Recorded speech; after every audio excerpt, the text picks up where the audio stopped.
स्थानिक school of scholars येथे 21 जून रोजी 12वा आंतरराष्ट्रीय योग दिन मोठ्या उत्साहात साजरा करण्यात आला.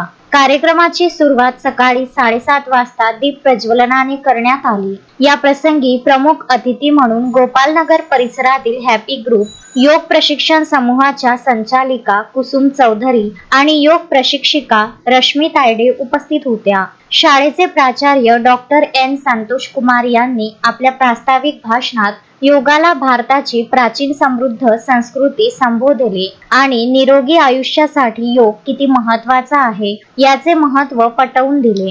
हॅपी ग्रुपच्या सदस्यांनी प्रार्थनेवर आधारित सामूहिक योगासनांचे प्रात्यक्षिक सादर केले. कार्यक्रमाचे सूत्रसंचालन श्लोक खंबायतकर, रिया भटकर आणि योग प्रशिक्षिका अस्मिता डोळस यांनी केले, तर आभार प्रदर्शन धनुर्विद्या प्रशिक्षक गणेश विश्वकर्मा यांनी मानले. या कार्यक्रमाला स्कूल ऑफ स्कॉलर्स समूहाचे मुख्य प्रशासकीय अधिकारी अभिषेक सिंह, उपप्राचार्या समिधा नाहर, शाळेच्या पर्यवेक्षिका रीमा शर्मा, प्रशासकीय अधिकारी प्रशांत लंगोटे यांच्यासह शिक्षक वृंद, विद्यार्थी आणि पालक मोठ्या संख्येने उपस्थित होते.